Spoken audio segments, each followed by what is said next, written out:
Emerging from the decaying ashes of mankind's technological zenith came a figure who would subsequently reunite and stabilize and empower humanity across the coming 10,000 years. This new empire would be ruled by the somewhat disconcerting figure known only to the vast majority of humans as the Emperor of Mankind, a man, a being, who preached to his followers and those yet to submit to his will a benevolent tone, but who subjugated any who resisted with often merciless, unrelenting brutality, sometimes even including the complete extermination of tribes, ideologies, religions and worlds who were deemed too difficult to convert.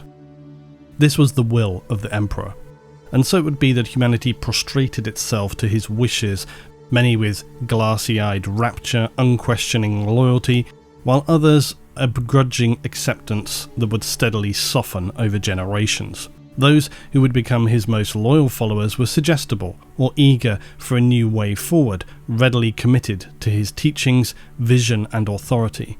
Once again, as his campaign swept through the galaxy, any who questioned this would either be forcibly converted or won over by some grandiose display of power and wisdom.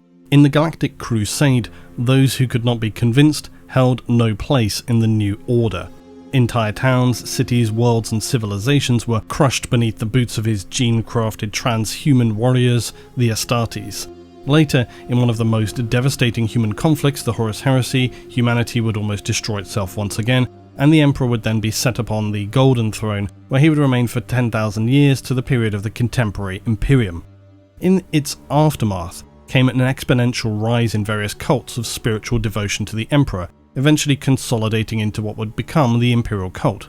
But essentially, all had begun as small groups of followers who believed through his logic and actions that he was more than just a man, more than just a powerful human psyker, and this stacked against his protestations of being no more than a man surely proved his divinity. Of course, in this instance, the Emperor did not come out saying, "Alright then, I am the Messiah." No, he continued to deny that he was anything other than a mere ordinary human, no matter how incomprehensible this was. But was it intentional misdirection or not? This remains an open question, but much of it hangs on the consideration around the intentions of the Emperor, something I have already extensively discussed in this series. Was it all part of a master plan? Was it a backup to something that he and Malcador concocted and just went badly awry? Or was it everything the Emperor had always hated about humanity, but seemingly we as a species could not help ourselves in repeating? That is to say, ever gravitating back towards spiritual worship, especially in the darkened horror and the ambiguous ignorance of reality in the far future of M41. With all that in mind, I wanted today to dive into something I've occasionally touched on before, that being, what if we didn't have, or choose, to follow the Emperor? Now, admittedly, the concept of choosing to follow the Emperor or not was not really a choice in most situations that have occurred throughout Imperial history. I am still very much open-minded as to exactly what the Emperor is and his intentions. I think you have to be when we consider how unreliable and fragmented the information around him is. I know some people do not think that to be the case, and that in some recent material we have a more definitive view of the Emperor than ever before, which is very reasonable, but as you know, I feel that most of what we know about his early life is still obfuscated or unreliable enough, given that it's told to us through the viewpoints of those who, even if they seem to have retained absolute clarity in their memory from their own time with the Emperor, this is still not enough for me, because one thing we know about human memory is that it's easily damaged, confused, manipulated, just misremembered. There are many instances, not least with the Primarchs and their clarity of memory, also the Perpetuals who struggled to recall their lifetimes having occurred over such massive periods of time, even as long as 45,000 years in the case of Ol-P, wondering if it was something that really happened or just a memory of a dream or projected memory from the Emperor, for example. 40k is filled with misdirection and unreliable narrators, and I would throw in here a quote from Dan Abnett himself recently in an interview talking about the next Siege of Terror book, The End and the Death Part 2, where he said, quote, "This is a snapshot of what really happened, where the myth grew from," talking about the Emperor.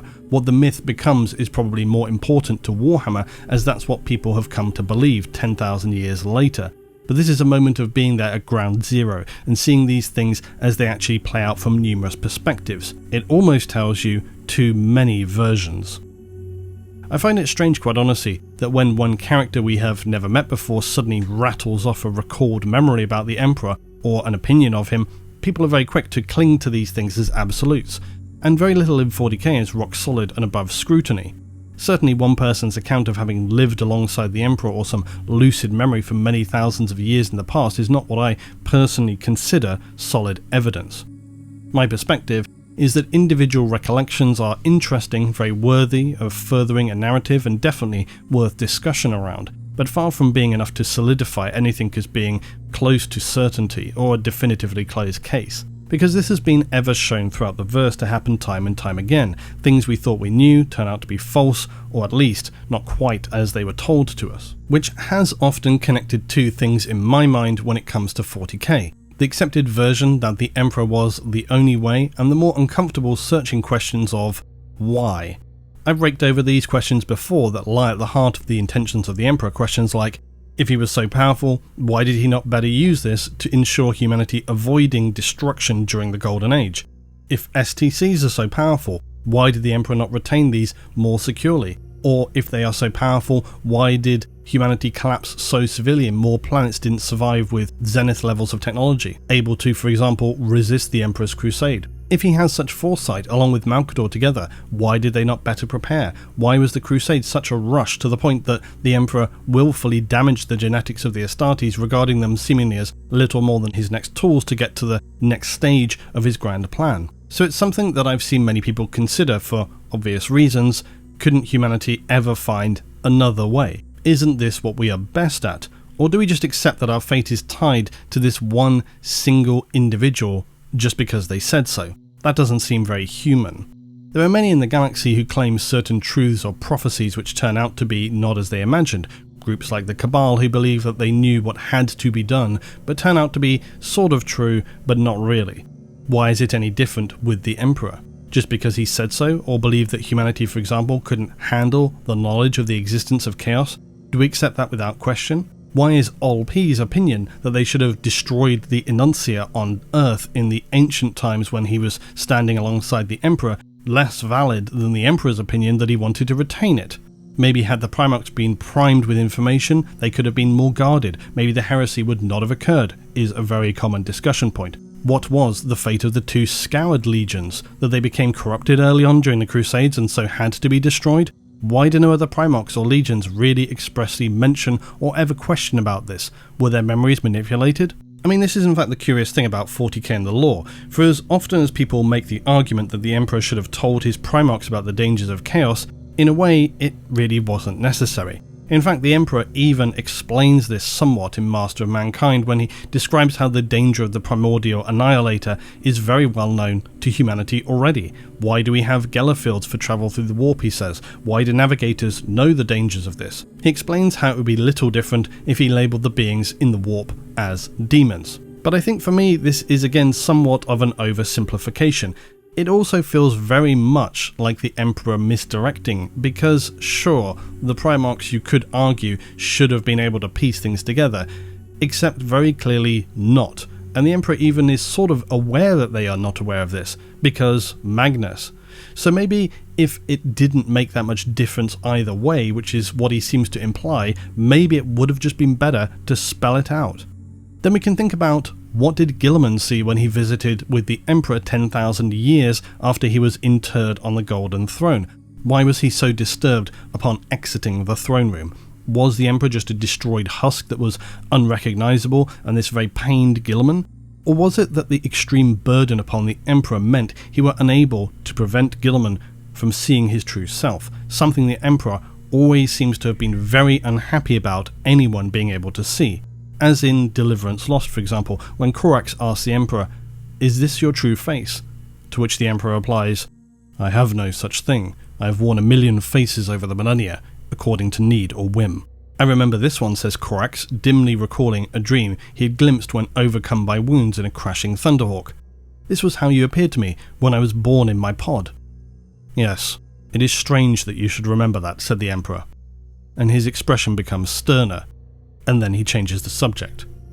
Now you may think stern, that's not exactly a blind rage or remonstration, true enough, but the Emperor is not one for displaying displeasure very openly. He always presents a loving, caring tone to his Primarchs for the most part, so a stern expression likely denotes considerable irritation on behalf of the Emperor, that he potentially let his guard down for that brief moment when he thought no one was around. He's probably more annoyed with himself than anything else, and he didn't imagine that a gestating Primarch in a pod would recall that memory. The bigger question, of course, is why would the Emperor care? A point of pride, or something more vague and fundamentally troubling?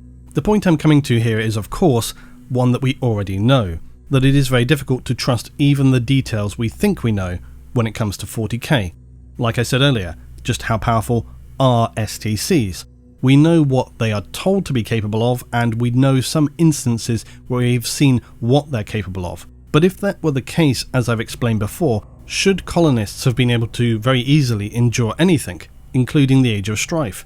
Theoretically it would seem so, and some did of course, but I think it leans towards suggesting that whilst STCs were very powerful, it may well be, for example, that when humanity still had also AI and potentially other advanced forms of artificial human life, they were considerably more effective then, which leads to other questions like, can AI in fact still be used safely? And it's just scaremongering. Is this part of the Emperor's grand plan to minimise the use of AI to make other things like psychers and so forth necessary?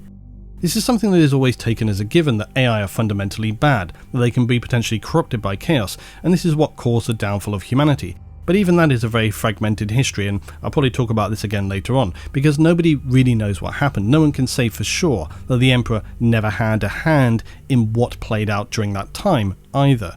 We don't know, so we just can't say either way. We see time and again that ancient AI and machine spirits are far more powerful than humanity in M41, and often when weaponry from the Dark Age of technology is deployed, it's only able to do so with the use of ancient AI systems, which altogether leads to a point of thinking, how much truth was there in all the Emperor laid out before those who were closest to him? It all comes down to perspective. For the Emperor, many of the things that it is considered he didn't do, from his perspective already existed, like knowledge of the warp and its dangers. But it begs the question, would the doom of humanity be a certainty without the Emperor? Or would it survive, just not in his vision for it? Did humanity have to be forcibly subjugated during the Unification and Crusade? What if the Mechanicus, for example, had instead become the ultimate authority? That's not really reality I want to think about, but nonetheless.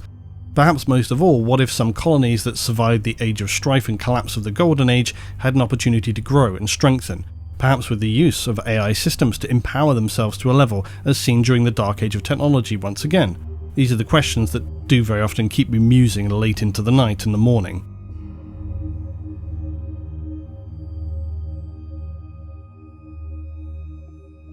Now, just before we get deeper in, I thought a relevant aside to note, and you can stop hyperventilating, I'm not going to speak about canonicity and how it's not a thing in 40k again, although if I were, it would actually fit very well right here, but no.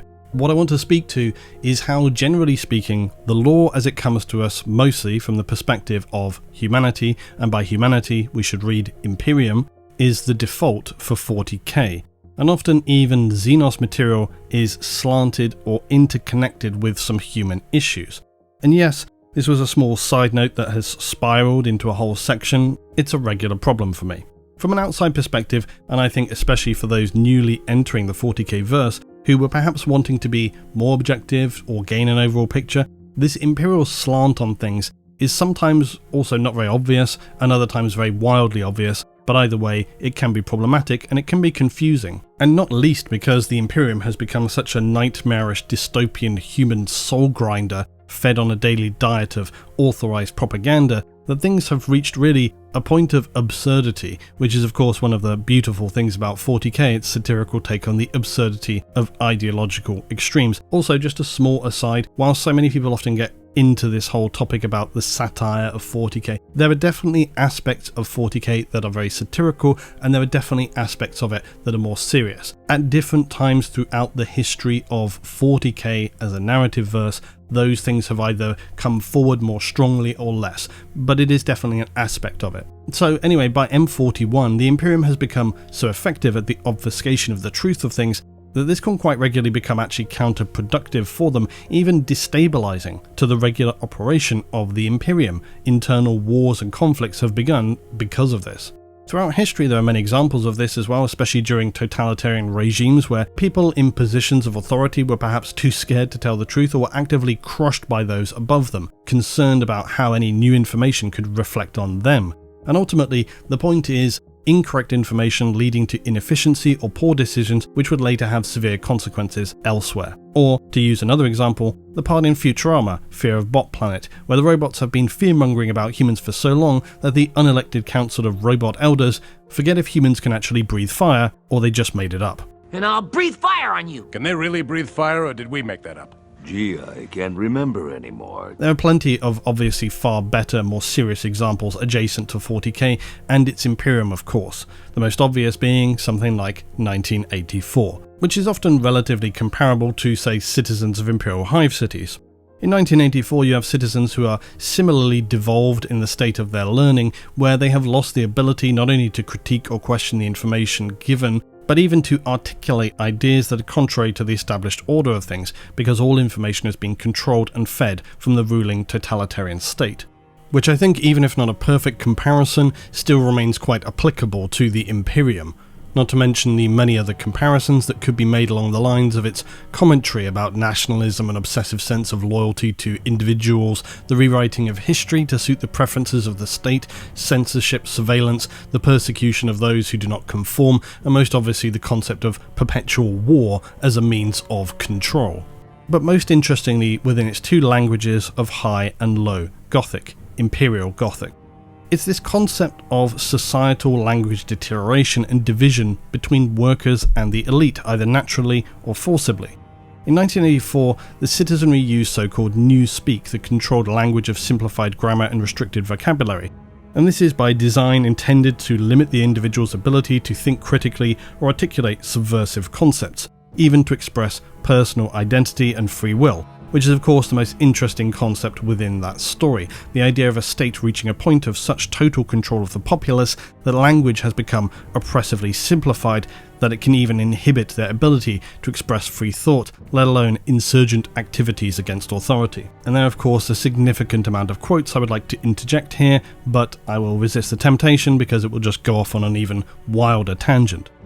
But similarly to the Imperium, I've often seen the same questions arise about could such a reality ever truly happen, given the fact that humans are not just mindless drones. Now in saying this though, it always seems to be more of a question of at what point will humans be triggered into resistance than if it could happen at all.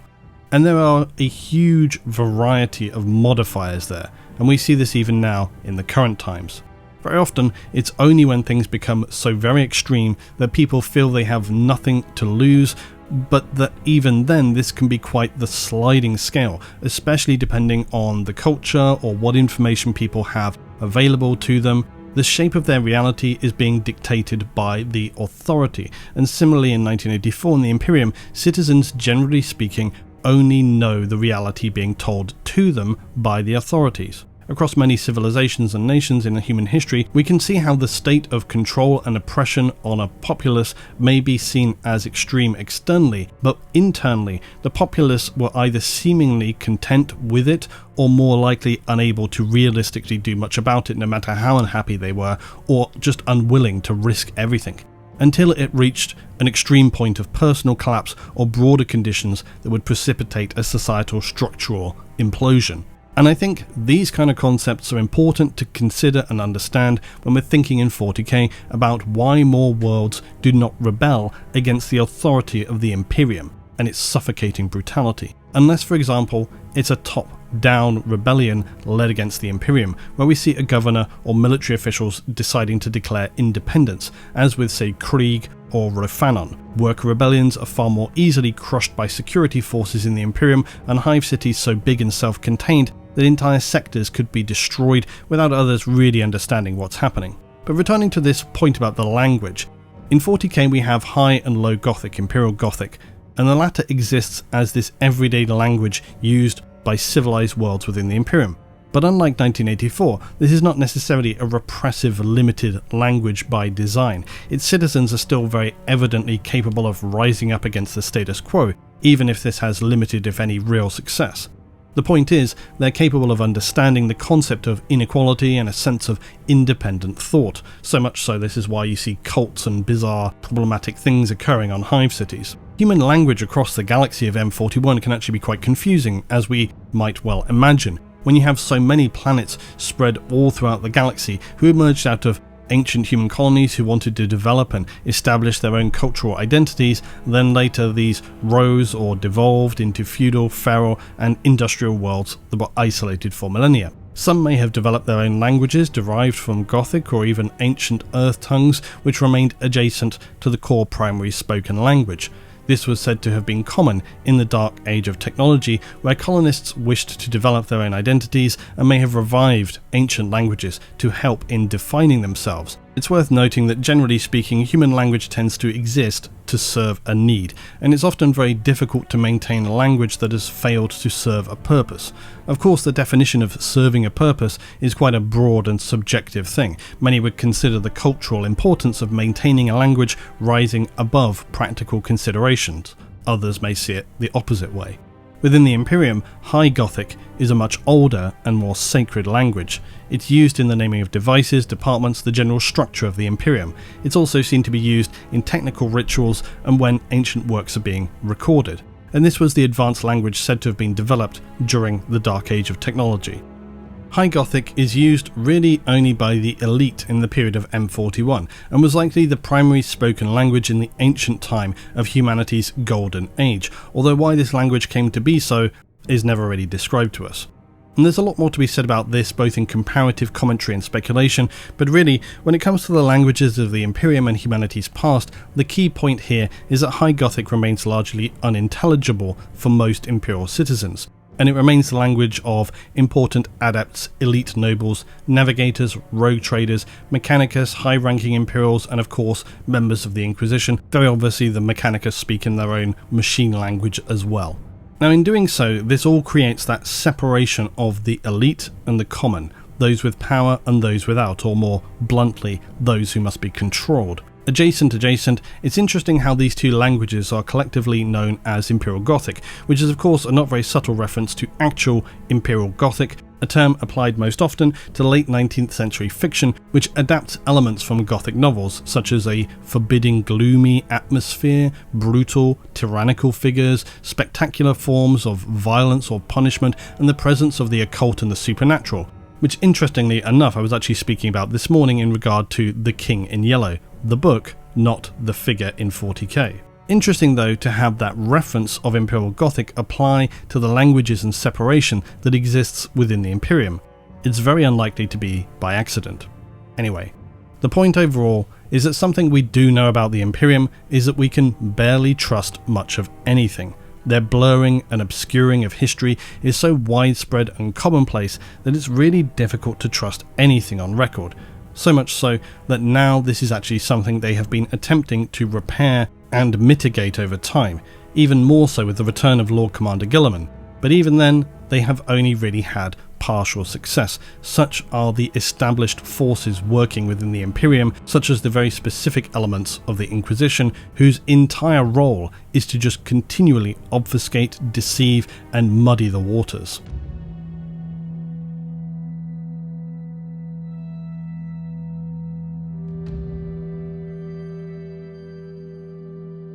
As I noted earlier, there remain many enduring questions about the Emperor. What is he? His origins, his ultimate intentions? Was he running some master plan to become a god, or was he just winging it all the way and hoping that somehow everything would work out?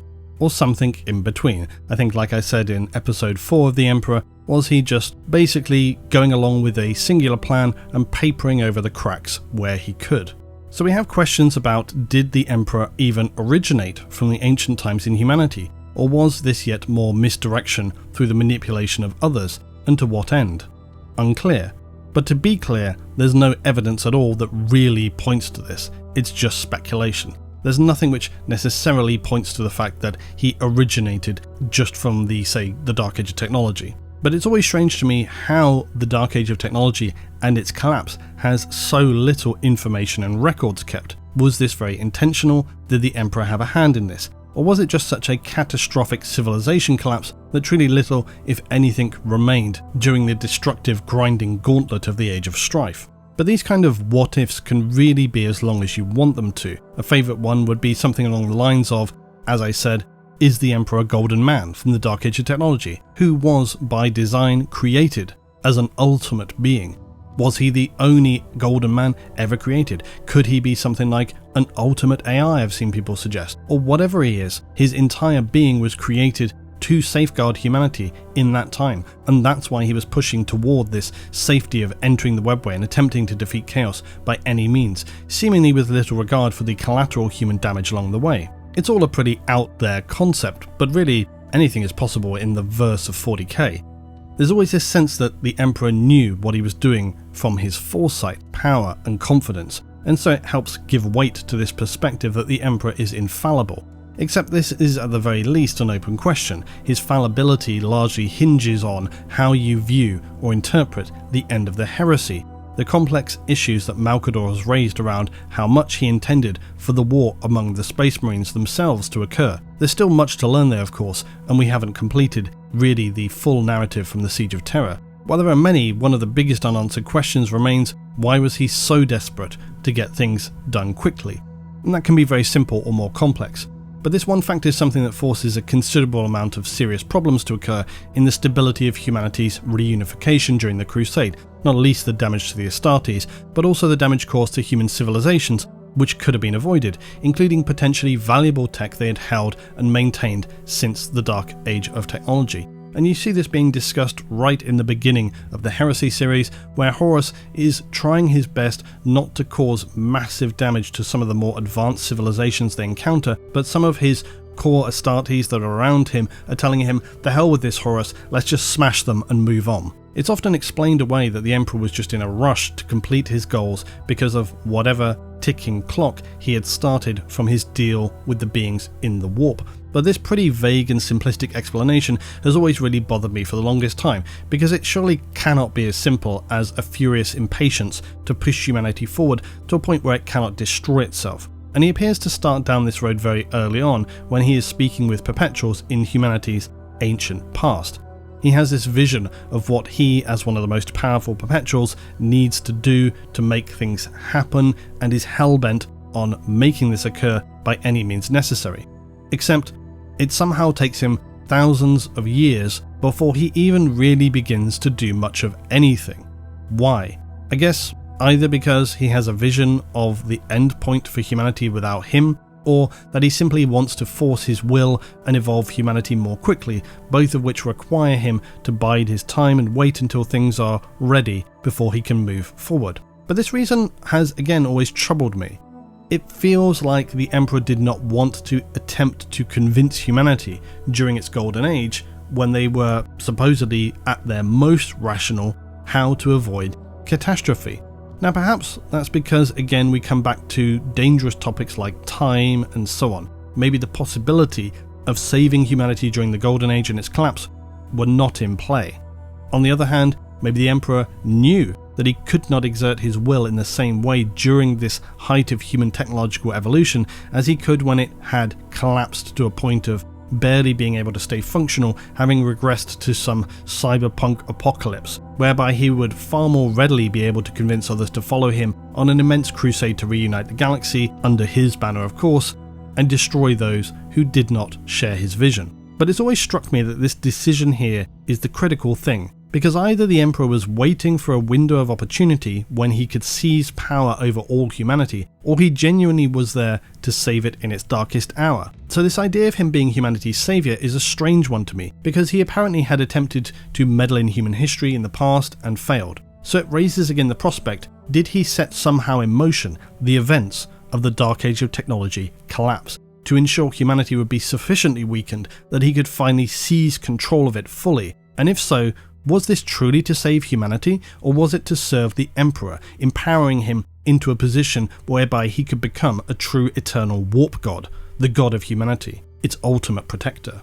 And there are so many individual threads to continually pull at when it comes to the Emperor. Did he intend for the Space Marines to collapse into this massive war of self-destruction at the end of the Crusade, whereby the victors would have proved themselves strong enough to join him for eternity? Or did he simply want them to thin out their own numbers so that it was then going to be more practical for he and the Custodes to destroy them as they had done with the Thunder Warriors? That idea for me is also complicated by the fact that after the war in the Webway, the Custodes were said to have only been about 1,000 strong. But even if they were at their supposed 10,000 default strength, the perfect killing machines for Astartes, it's hard to imagine them being able to take on hundreds of thousands of Space Marines and all their material hardware. But I suppose that, arguably combined with the Emperor himself, maybe it somehow would have been possible. Who knows? The many questions though about the Emperor and his intentions make the entire picture endlessly complex, especially in regard to his ultimate intentions, which is why it's such an enduring and interesting topic to consider.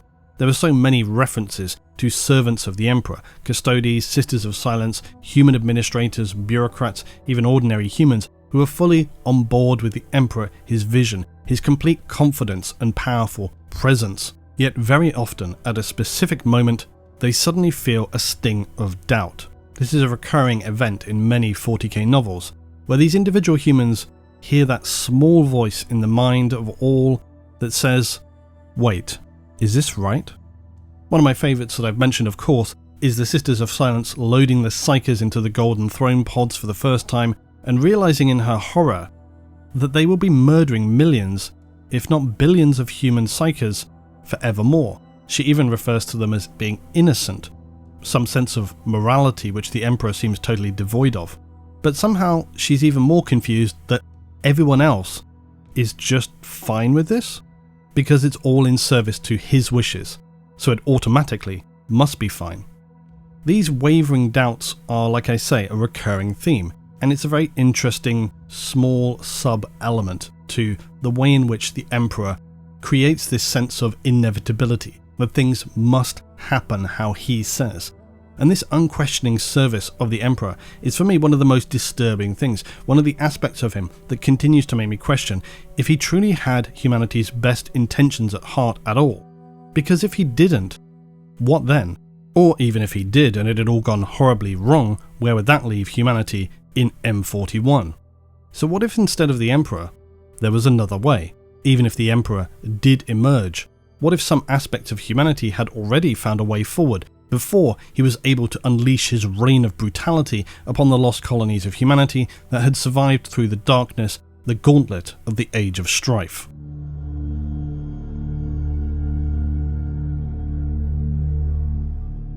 So there always exists the question, what other options are there?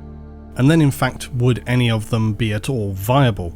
Most of these are obviously extremely speculative, and you're really answering as much to how would humanity survive without some structural aspects of the Imperium that were enabled by the Emperor, just as much as could they defend against the nightmarish alien entities that threaten all of humanity. There's also the possibility to consider alliances and how such an outlook would not be possible within the Imperium, but that if it were, this could considerably reshape things. My primary thoughts when it comes to alternatives are, could the Imperium, for whatever reason, simply choose to abandon the Emperor in M41? Quite a stretch, but I would consider it nonetheless.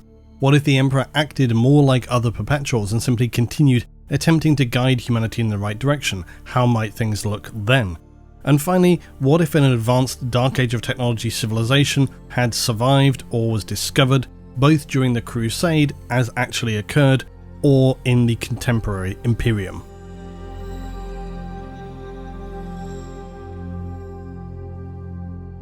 So, would it be at all possible for humanity to in fact abandon the Emperor in M41? I think we should be fairly straightforward and objective about this. The answer is probably no, both for ideological and practical reasons, but there are some specific scenarios on the periphery of things. Disconnecting humanity from the Emperor and the Imperium in M41 would be a very traumatic and likely very costly process that would probably risk human extinction. Not because humanity could not survive in some form without the Emperor, but because the conflicts that would arise from attempting to do this would surely cause such damage that the ever-present threats facing humanity would move in for the kill soon after. I think had there been alternative options far earlier, it may have been more possible, in the sense that had humanity not embarked on its ever more backward-looking focus of spiritual worship of the Emperor in the aftermath of the heresy, which has now steadily transformed humanity into this zealous cult by M41, it's possible they could have retained some of the more positive, rational outlooks the Emperor had espoused, and that would have been a far different Imperium. Still a brutal autocracy, but nonetheless slightly more positive than as things stand. Perhaps it would have appeared more along the lines of a region like Ultramar, which has by degrees more freedom, more quality of life for its human citizens, and indeed more value placed upon human life than in other areas of the galaxy, which are truly horrifying, with humans being treated, let's be real, little better than cattle to be fed to the slaughter for the greater Imperium. But even Rabute Guilliman has understood that to try and return to an age which throws off the shackles of the Imperial cult is simply not a feasible goal to entertain in M41. It would almost certainly set humanity on a dark spiral of civil war once again, and this time it may not survive. So the Lord Commander of the Imperium has had the good sense to leave well enough alone, because after all, he is Rabute Guilliman, and so instead chooses merely to tolerate the spiritual aspects of human culture in M41. Although even Guilliman has had doubts, it seems, as to the Emperor's divinity of late. Incidentally, I do recommend the Dawn of Fire series. It's been far better than I would have expected, and continues to be ever more interesting. I think the narrative for the contemporary Imperium will also only grow stronger in the coming years. So, however you want to cut it, the Emperor would still have been worshipped to a degree. Because even if you remove the religious cult-like aspect of it, the Emperor's Astartes, such as they were in the aftermath of the heresy, would still have continued his mandate and pushed forward with his vision. But because of the damage to the Golden Throne, this left humanity with really no path forward, coupled with the fact that the Emperor had never really shared in any great detail the specifics of his grand vision, although of course fragments of it were known by many trusted individuals, likely his custodes. The inability though of humanity to have any real direction in the aftermath of the heresy is of course why things spiraled into stagnation. Without the Emperor, and without the ability to really constructively develop advanced technology once again, meant that things inevitably stagnated across 10,000 years of decay and the grinding attrition of cultural entropy. Even if things had held together in a more progressive and technologically open-minded perspective that saw a generally less oppressive lifestyle for the citizenry, this wouldn't be a million miles away from some areas of the Imperium in M41 now. But then you would still have the Mechanicus pushing their own religion, who did view the Emperor as at least something of a god. They see the Emperor as the physical manifestation of their machine god. They see the Emperor as the Omnissiah. And the Mechanicus would very likely not be especially happy with any non-STC related technological experimentations or advancements. Although it has to be said, the Mechanicus are very often not happy about things, but they seem to not really do too much about it, looking at Belisarius' call. Then of course you have also the warp. Things were different for the humans of the Dark Age of technology, and while of course again information is sparse, it's generally presumed that up until the Eldar really started stirring things up in the warp of this age was a far calmer realm, meaning it did not require an immense psychic lighthouse on Terra to enable travel throughout the galaxy. It still would have been dangerous, it still would have required Geller fields, but it was easier to travel through. It's largely presumed as well that the navigators originated out of the Dark Age of technology, as they are humans who appeared to have been genetically mutated for whatever reason, be it artificially or just naturally. But instead of being persecuted as they would be in the Imperium if they were to emerge as mutants randomly now, in the Dark Age of technology they were retained for their abilities, and so were able to become this vessel by which they guide ships through the warp, which sort of ironically has become essential for the Imperium. Likely though, navigators, their process would have looked very different than it does in M41. It's unknown, for example, if they would have required, say, an astropathic choir, or if a navigator would have simply worked perhaps in unison with the ship's AI, because just how space travel functioned specifically during humanity's golden age is largely unknown, but presumably was quite different than it is in the Imperium. What we do know though is that in M41, without the Astronomicon, warp travel becomes, we shouldn't say impossible, but extremely dangerous. Short travel would be all that were possible, and even that would carry very high risk, much as is seen now in the Dark Imperium, on the side of the Great Rift where the light of the Astronomicon cannot be seen. In the days of the Great Crusade, the Astronomicon was powered by the Emperor's own psychic power directly. Without the light of the Astronomicon to guide ships through the warp, the Imperial armies would not have been able to even launch the Great Crusade. And the reason I mention all this is because these are the fundamental aspects of the Emperor, why he is and was such an intrinsic aspect of human civilization from M30 onward. Beyond that, in a very broad sense, humanity has remained constrained by many different aspects because of its devotion to the Emperor, in both just direct loyalty and spiritual worship, along with the various practical aspects. So how could humanity break from this? Many worlds have tried and failed, usually though because they have faced the absolute onslaught, the barrage of military power sent by the Imperium, which is just far too severe to stand alone against. Something only a galactic empire like the Imperium could do so casually to wield and crush any who dare rise against it. Yet as I always enjoy to remind, for as unbreakable as the Imperium appears, there are several things that go against it. Firstly, there are many elements of its operations that are significantly weakened by its own dysfunction, as we've discussed earlier. It tends to take a sledgehammer approach to most things because this is the simplest, easiest and most capable approach that it tends to use within the limitations of its own bureaucracy, which is often also working against itself. But because of its regressive turn towards spirituality, it's arguable that it's this which has made it most difficult for humanity to ever really entertain a reality without the Emperor, because the threat and the fear of chaos is very real, and it's something that a poorly educated mass citizenry governed by power-hungry governors and nobles are in fact very susceptible to. And so the Imperium has to expend actually fairly significant resources on continually countering these threats.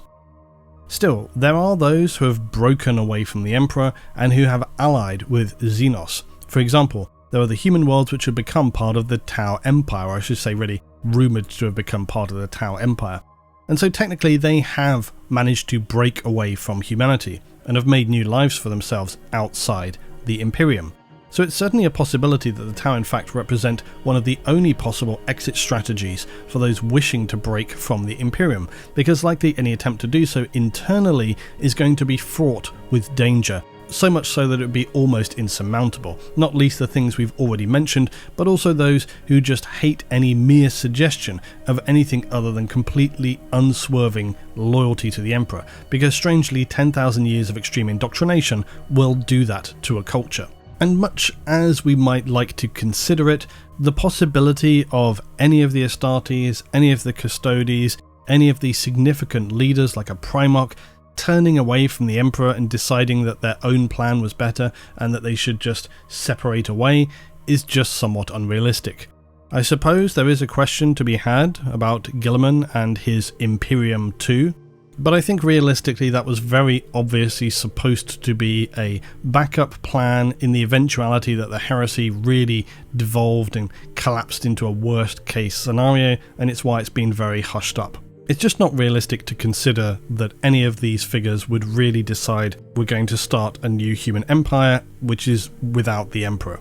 But the stagnated mire and the threat of corruption from the warp in the Imperium may not be such a painful point of contention within a more advanced society. The Tau, again, for example, do not have to expend mass resources on ensuring their entire society doesn't implode due to power-mad corruption from the warp or otherwise, and admittedly this is largely due to their lack of psychers, but they also appear to have a more educated and well-balanced society, plus it's a civilization that leans heavily on its technology, instead of viewing advancement and experimentation fearfully, which is very demonstrably to its benefit. So not entirely unlike some of the civilizations which did survive out of the Golden Age, the Dark Age of technology, which I think goes to show that the Tau is an example of a society which can exist in the galaxy regardless of the threats that it's facing, and so some of the surviving civilizations from that period, the human civilizations, also are capable. Because whilst the Tau's territorial growth has been slow due to their inability to so easily traverse the galaxy, their far slower rate of societal expansion, they have at least held on to what they have, which for an emerging civilization in the galaxy of M41 is no small thing. So what if an advanced, surviving civilization of humanity had attempted to do the same?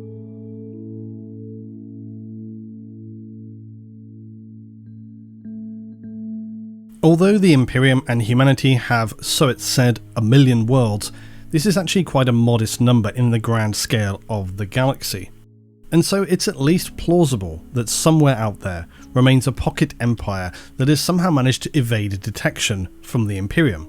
Perhaps they were locked away by warp storms, or retained some Zenith level technology from the Golden Age. Perhaps they just were in an uncharted area or were discovered and then records were lost. This is the case in fact for many Imperial worlds even now, who were reunited during the Crusade but through bureaucratic errors lost to time, and now have spent as much as 10,000 years developing entirely adjacent to the Imperium itself. Such a planet may have mythology about Terra, the Great Emperor, and so on.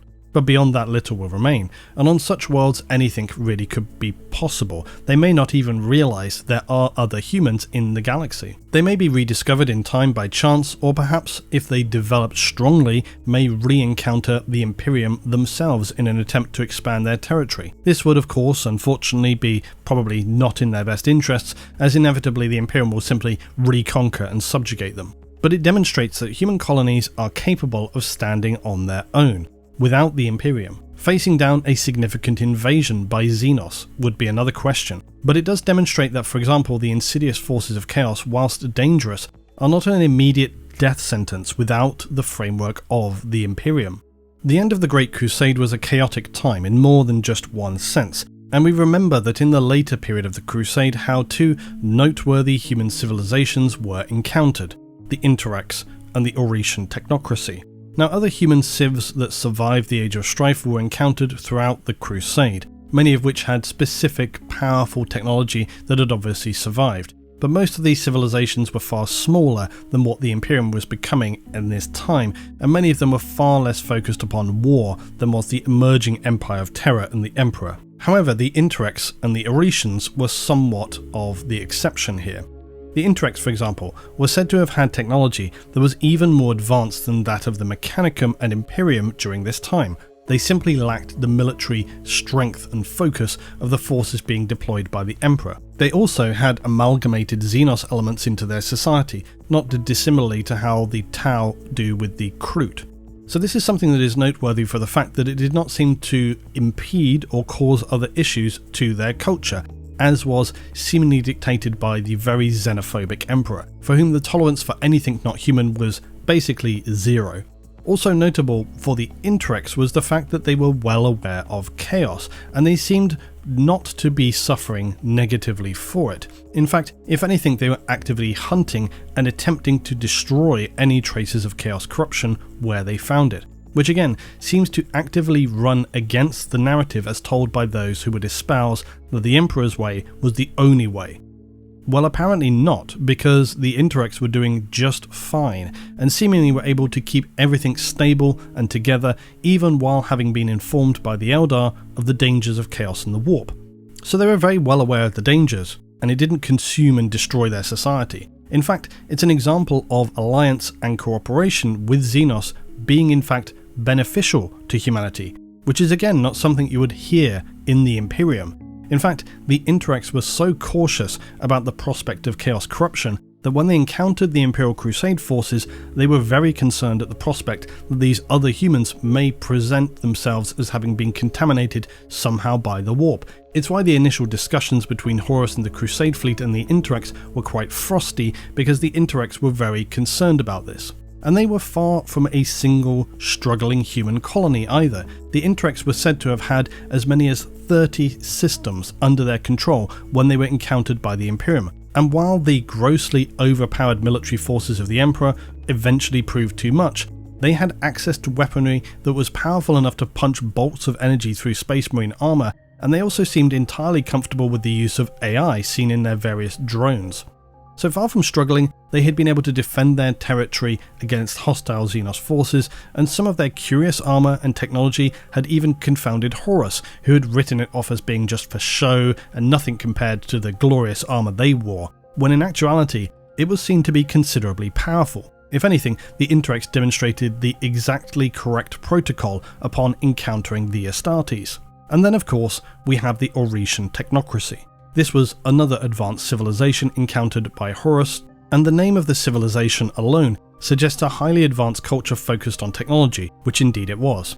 And similarly to the Interex, they were doing absolutely fine until the Crusade arrived. However, the Oretian technocracy was unlike anything the Astartes had faced, and was one of the most challenging campaigns encountered. For they had retained from the Dark Age of technology 2 functional STC, and these enabled the Oretians to produce both power armor similar to the Astartes as well as bolter weaponry. And they were able to produce such a quantity of the material that it took 3 contingents of the Astartes legions, the sons of Horus, the World Eaters and the Emperor's children, nearly a year to finally defeat the Oretians. Now, both of these civilizations I have of course spoken to before, but in the context of today I think it demonstrates several key things. Firstly, that the Emperor's way was not necessarily the be-all and end-all. The Interex were clearly doing fine, the Oretian technocracy had the military capability, and clearly maintaining functioning STC, holding on to them, did not automatically equate to the destruction of an advanced society. Now we'll circle back to thinking more about these two, but in our consideration of could humanity abandon the Emperor? Well, what if a civilization had survived and retained the technological advancement and forward thinking of the Interex, but backed by the military power of Dark Age of technology capabilities?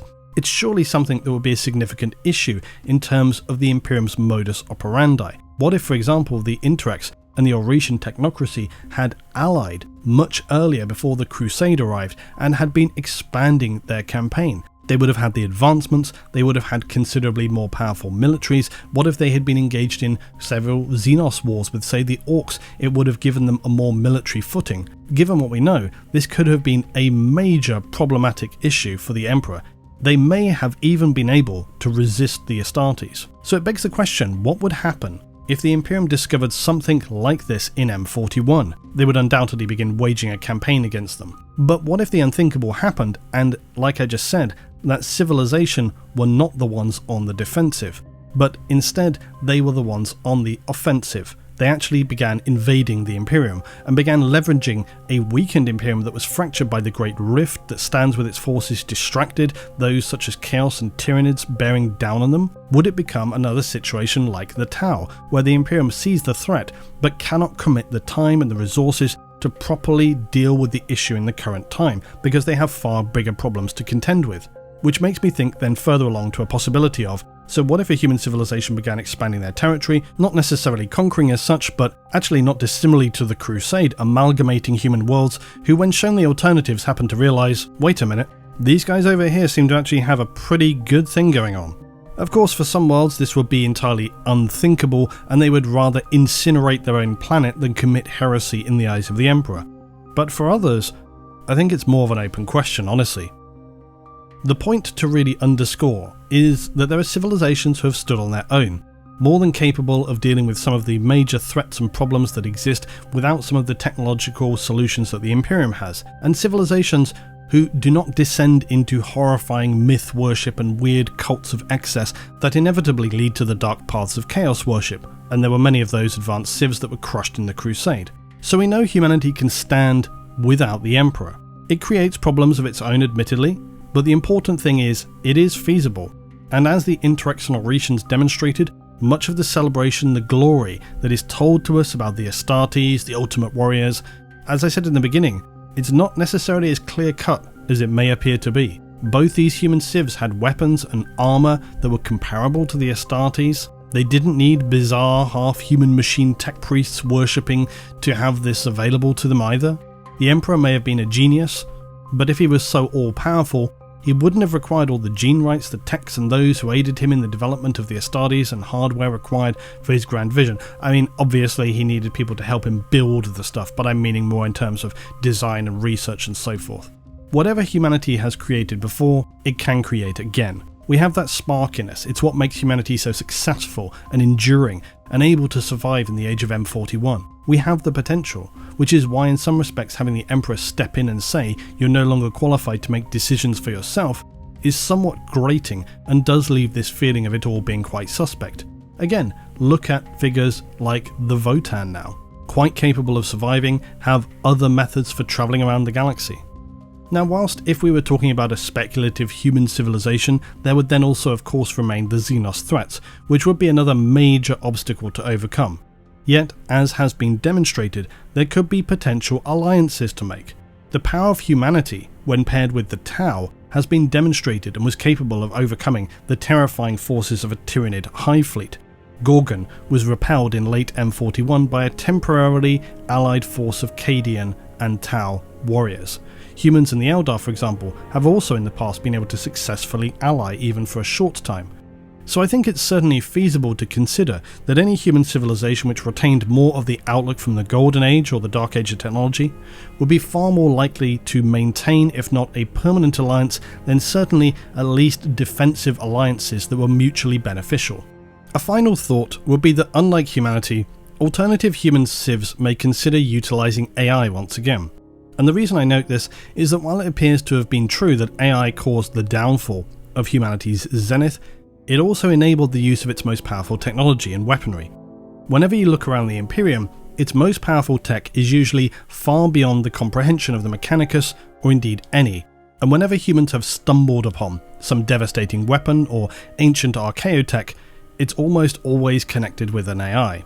I think the core thing to try and realise here is that AI tends to be positioned as either being bad, evil even, and you know I hate that phrasing, or somewhat passive but also benevolent, and absolutely nothing in between, which I always find to be ridiculous, because if we're thinking about it, a true AI would share much in the complexities of sentient beings, which means some bad and some good, and a lot in between. But it also would mean they were capable of changing and improving, or yes, turning for the worse, but it's often that they're presented as being unquestionably bad or having cold, suspicious motivations. In 40k of course, but also in wider fictional representations, which has created this absolute fear in human culture of, oh my god, it's Skynet. And this isn't completely unreasonable, but it's also not very clear-headed or rational. In the 40k verse, whenever humans encounter AI, they actually tend to be a little bit more that middle of the road I'm talking about. They're not just screaming death to humans, they're not the killbots. They're usually a bit cynical, a bit soured, probably not very happy at having been completely outlawed from existing, and in some cases, like my favourite from the Spirit of Eternity, seemingly actually quite emotionally damaged. The one thing they all seem to share though is a level of thought and sentience far above where humanity stands in M41, and a contempt for the moral apathy displayed. It raises a ton of questions for me, often many being that the AI that you see in 40k seem to be a lot more preferable and human than humans, and I think that could be an interesting one for another day. But overall, my thought is pretty much that if we were going to achieve what had came before, it seems that AI would have been an integral part of that, and this would be very much a double-edged sword that would have to be handled with extreme caution. But it's interesting to think about if you had an advanced civilization in M41 or prior that was very strong, that was something like the Interex and the Eurasian technocracy combined, and that still had functional AI as an integral part of their society, would the Imperium have been able to conquer them? And if they hadn't, how would that then have reshaped the galaxy, either back in M30 or in M41? And the more interesting thought is, like I said, what if some kind of pocket civilization emerged even now, and that, like the Tau, were unable to be dealt with immediately, were put to one side, somewhat forgotten about, and later became stronger and stronger? If such a civilization was able to emerge, would you then see humans from the Imperium beginning to defect, basically move over to this alternate human empire? Could you even see some rogue Astartes moving across there? It could create a new galactic civil war, and although this is all just entirely speculation, it's a quite interesting thought to consider.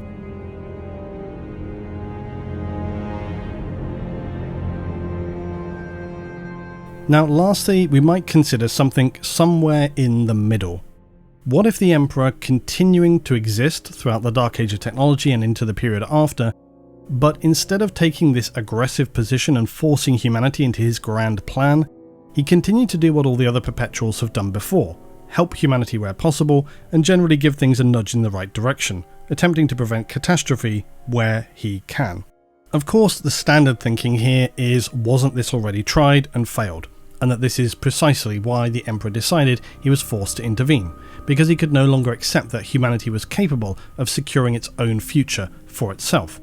Well, sure, but let us consider how things may have been had he maybe led a new human empire, something akin to the Imperium, but instead of subjugating and crushing all who stand against him, he was more willing to work with what remained of humanity, like the Interrex. He was far more open about the dangers of chaos, a teacher of what mistakes had been made before, instead of obfuscating everything and not saying anything about it other than his proclamations.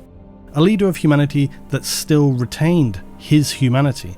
Other perpetuals would likely have been more willing to continue working with him, and yes, it would have created problems, and it may have meant there was now a much slower, longer period of development for humanity instead of the rush, the speed of the Emperor's grand vision which he executed, but that in itself was undoubtedly one of the major problems which caused a lot of issues that were very bad for humanity. But with this lighter, more hands-off approach, what we may have been able to see over time would be a far more mixed human empire emerging out of the Age of Strife, something like the Galactic Federation we believe could have existed in the Dark Age of technology.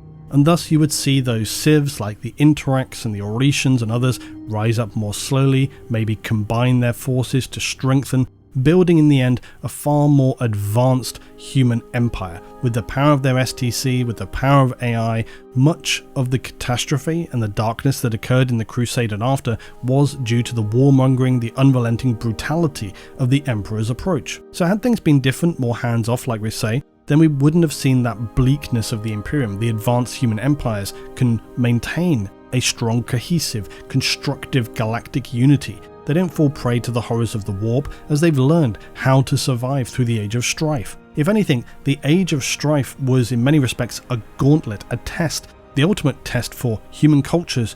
Which of them could withstand the horrors of the warp threat, and which of them would fall? And while this would remain an ever-present problem, it's something that's not hidden from the populace and actively guarded against. Now, of course, it can't all be positive. There remains the strong risks that mistakes from the past could be made again, but it's difficult to really call on those without knowing what they are.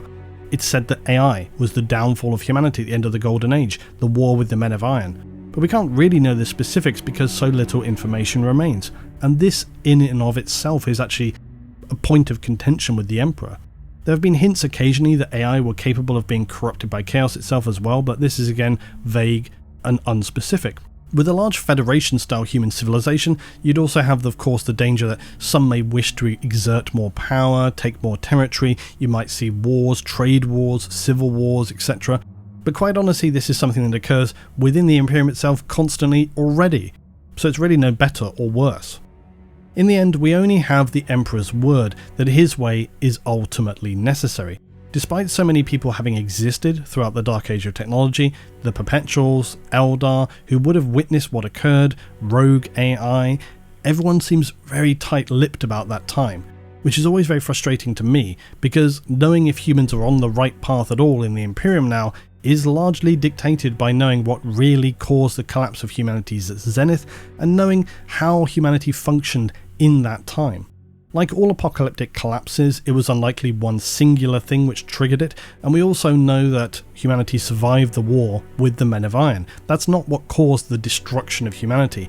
It fully collapsed once the Age of Strife began, because they were trying to recover from the War of Men of Iron, and then the immense warp storms made galactic travel impossible, so that ordinary space travel in systems was the only option, and this meant a massive number of worlds fell into disorder without the supplies and resources they required. But to my mind, this raises the point that, surely if humanity survived the war with the Men of Iron, yes, it was of course in a very bad state, but it wasn't completely destroyed. It would have retained a significant amount of its technology, and were it not for the Eldar, humanity might have continued on and been able to salvage much of the damage done to it. Which is why I always come back to the thought of, if the Emperor was on Terra, and if he saw both the disaster that had occurred and what was coming, why didn't he intervene earlier? Or at least attempt to create some kind of conclave vault that would keep alive the spirit of that era, that it could be rebuilt later. And after all, wasn't that what Malkador's order was supposed to be doing too? Could we imagine, for example, an emperor who led Terra as a homeworld which salvaged a large amount of technology that had remained. And I know, yes, they kind of did that already with as things are now in, the Imperium, but I'm imagining much more so. And so that after the warp storms subsided, the Emperor had used his immense power, his undeniable psychic might and genius, which we know him to have and be, to retain Terra as a bastion of humanity's glory in the Golden Age. Not a Mad Max cyberpunk techno-apocalypse world where everyone's just driving around slaughtering each other in weird techno-barbarian tribes, but that he actually retains at least an element of Terra as it was in that time. So then, as the warp storms were abated, his great crusade could have been one not of authoritarian subjugation, but of liberating unity and restoration, to once again lift humanity to a level where it can achieve the amazing feats it achieved in the Golden Age. Knowing the mistakes of the past, he could still have taken the role of its new leader, to guide us through the trials of the new psychic age, but with all the positive outlooks that came from the zenith of human culture, and worked with, not against, those who had weathered the nightmare of the isolation and darkness during the Age of Strife, to forge a new galactic empire. For after all, had they not earned that right, having endured the most difficult time? Except of course, as we know, this was not the path the Emperor chose. For whatever reason, he consigned the past for humanity to darkness, and only emerged when we were left scrabbling around in the dust, barely able to remember the achievements of the Golden Age. The past must not be remembered, looked to, seen with nostalgia or reverence. The age of ambition, experimentation, human advancement, and intuition died. Only the crushing will of the Emperor and his crusade for galactic domination would remain. Of course, for as interesting as all of this is to speculate and consider, it's merely this, speculation, and not the grim dark reality for the human citizenry of the Imperium. Set on a path that it now has no way of turning around or stepping off from, the Emperor has charted the course for humanity and structured the new empire in such a way that it would see it through to its ultimate conclusion, come what may. I will admit that while very often there are questionable moments, suspicious activities, seemingly blatant errors, the Emperor certainly was a genius and held a mastery of humanity and its history unlike any other. He knew them better than they could know themselves, and rather than risk seeing humanity yet again stumble itself into oblivion, he decided upon a plan that was brutal, yes, but placed the survival of humanity, the species, above all else. Or at least, we hope that he did. Because it remains to be seen if he will at some point resurrect in or outside of the warp. I still don't know if that would ever happen even in my lifetime, literally. We don't know if the continued power being imbued to him through the increased worship of humanity and emerging psychers from the rift are sufficient to enable him to return. It may well happen, or at least he may be able to exert more will to empower his champions in the Materium. The most troubling question is, what remains of the Emperor at this point in time? For whatever he was when he was settled into the Golden Throne some 10,000 years ago, very little remains. And we're not just talking about the physical here, because the Emperor's physical form is said to be kept alive on the Golden Throne through very advanced stasis fields and psi fusion reactors. Just how accurate this is, though, is difficult to say. Any information about the status of the Emperor is little more than mythology. But I think we should note that also, of course, Robute Guilliman was held within stasis, mortally wounded, for a significant period of time, and he has been able to return. Then, of course, some among the Inquisition even believe that his spirit has left his physical form long ago, and what remains in the Imperial Palace today is little more than a vessel that channels the psychers which are sacrificed into keeping the Webway portal closed and the Astronomicon functional. The story of the Emperor and his intentions are undoubtedly one of the most captivating aspects of 40k, because despite all the red flags that seem to suggest he were engaging in something more than it seems, paired with his extremely cavalier attitude, and then also the questions around his choice of timing for just about everything, he does seem to have been significantly invested in humanity, the structures he built, the relationships he forged. It's hard to believe it was all in service to nothing more than his own ascent to become an eternal super being, because he was almost this from the start. On the other hand, it's important to be open-minded, because for all these seemingly genuine moments of humanity, there remains something disturbingly unhuman about the Emperor. There are these moments where the mask slips, and whenever it does, people rarely seem to like what they see. All the perpetuals that the Emperor surrounded himself with, all those individuals with their experience, their understanding of humanity, people who stayed by his side for even many thousands of years, all abandoned him. They saw through him and were disturbed by his plans. This was why he created the Trademarks in the first place. He created loyal followers who would aid him where others had walked away. Admittedly, not perpetuals, with the exception of Vulcan, but in practical terms able to survive long enough to serve his needs. Yet of course now his original plans appear to be in tatters, and while it remains an ever-present threat, there are far more devastating enemies in play now than just chaos. Things are very different for humanity in M41 than they were in M30. Aliens sweeping through the galaxy, consuming all in their path, ancient awakening empires that have existed long before humanity and hold arcane, bizarre powers capable of destroying stars and worse, upstart problems like the Tau, and the continually disruptive Eldari, who could yet wreak untold galactic damage.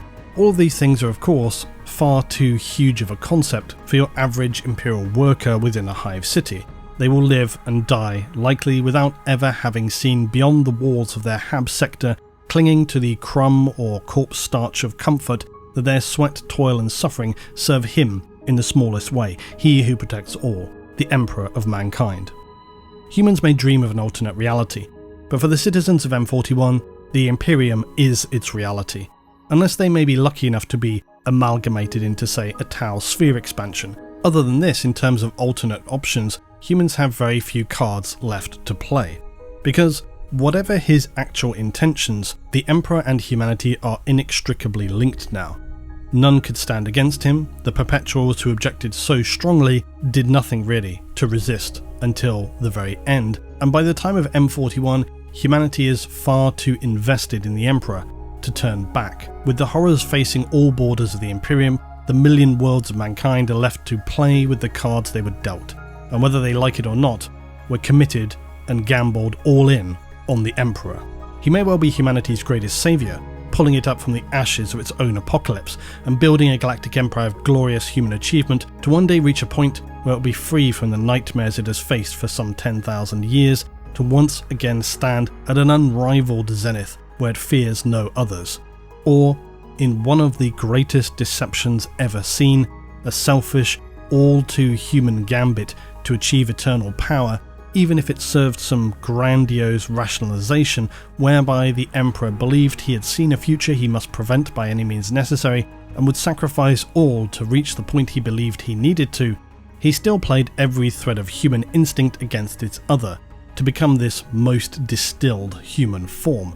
For if the warp is a reflection of the very worst aspects of humanity, the Emperor is surely a vessel of concentrated humanity, its best and its worst traits including ambition, arrogance, rage, love, and all the things that could enable him to be humanity's saviour, but also potentially its ultimate annihilator.